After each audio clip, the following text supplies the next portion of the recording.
បាទសម្ដេចហ៊ុនសែនមានប្រសាសន៍ថាថៃអាចបន្តបិទច្រកព្រំដែន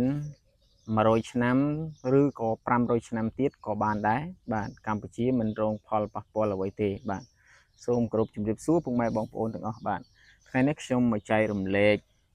ព័ត៌មានខ្លះបាទតាក់ទងជាមួយនឹងសង្គមរបស់យើងបាទ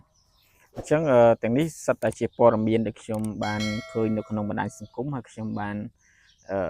កត់ត្រាទុកហើយយកមកចែកជូនបាទពុកម៉ែបងប្អូនជាទីសន្តាប់បាទព័ត៌មានសម្រាប់ថ្ងៃទី5នេះ5វិច្ឆិកានេះមានដូចខាងក្រោមបងប្អូនណាសម្ដេចហ៊ុនសែនមានប្រសាសន៍ជាថ្មីថាកម្ពុជាមិនដែលទៅសុំថៃឲ្យបើកច្រកព្រំដែនឡើងវិញនោះទេបាទតាំងពីភាគីថៃហ្នឹងបានបិទបានន័យថាថៃបានបិទច្រកព្រំដែនដោយឯកតោភាគីហើយសម្ដេចបន្តទៀតថាថៃអាចបិទ100ឆ្នាំឬក៏500ឆ្នាំទៀតក៏បានដែរព្រោះកូនសោគឺនៅប្រទេសថៃបាទព្រោះ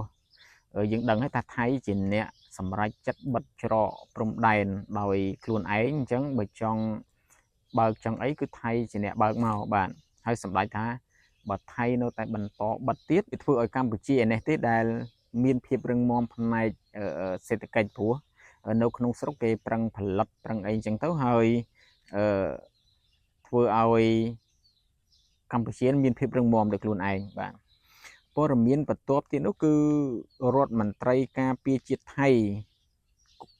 មិនចរចាជាមួយកម្ពុជាទេរហូតដល់កម្ពុជានឹងព្រមប្រគល់ប្រាសាទតាក្របីឲ្យគេបាទថៃនៅតែមិនព្រមឈប់ទេបងប្អូនណាបាទហើយចំណុចមួយទៀតគឺ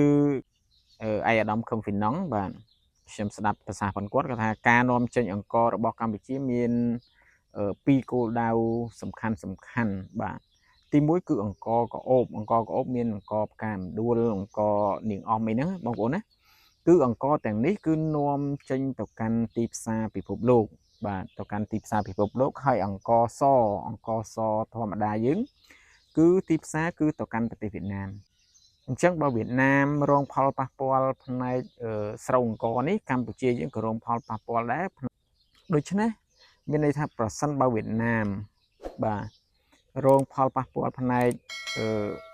អង្គធ្លាក់ថ្លៃនេះកម្ពុជាក៏រងផលប៉ះពាល់បន្ទាប់គ្នានឹងដែរបាទថ្ងៃនេះខ្ញុំដកស្រង់ចេញបានតែប៉ុណ្្នឹងទេសូមអរគុណបងប្អូនណា